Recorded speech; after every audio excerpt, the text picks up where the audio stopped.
VTS mall, വളരുന്ന ബന്ധം, തുടരുന്ന വിശ്വാസം.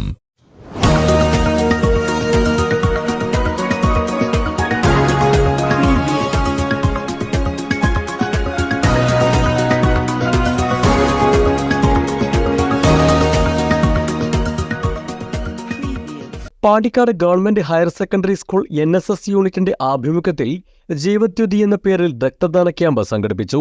പാണ്ടിക്കാട് ഗവൺമെന്റ് അസാപ്പ് സ്കിൽ പാർക്കിൽ വെച്ചാണ് രക്തദാന ക്യാമ്പ് സംഘടിപ്പിച്ചത്. Camp SMC chairman Ashraf Pilakkal ഉദ്ഘാടനം നിർവഹിച്ചു. ലോകത്തിന് തന്നെ മാതൃകയായിട്ടുള്ള പ്രവർത്തനങ്ങളാണ് നടന്നുകൊണ്ടിരിക്കുന്നത്.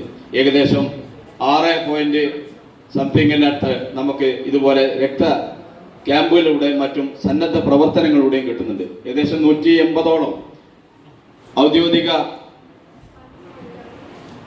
രക്തബാങ്കുകൾ. പ്രിൻസിപ്പൽ CM സിയാവുദ്ദീൻ അധ്യക്ഷത വഹിച്ചു. ചടങ്ങിൽ ഡോക്ടർ സാലിം മുഖ്യാതിഥിയായിരുന്നു. Program officer Muhammad Ansar, NSS leader Abhirami തുടങ്ങിയവർ നേതൃത്വം നൽകി. ക്യാമ്പിൽ 50ഓളം പേർ പങ്കെടുത്തു. News bureau, Pandikkad. CTV online, എന്നും നിങ്ങളോടൊപ്പം.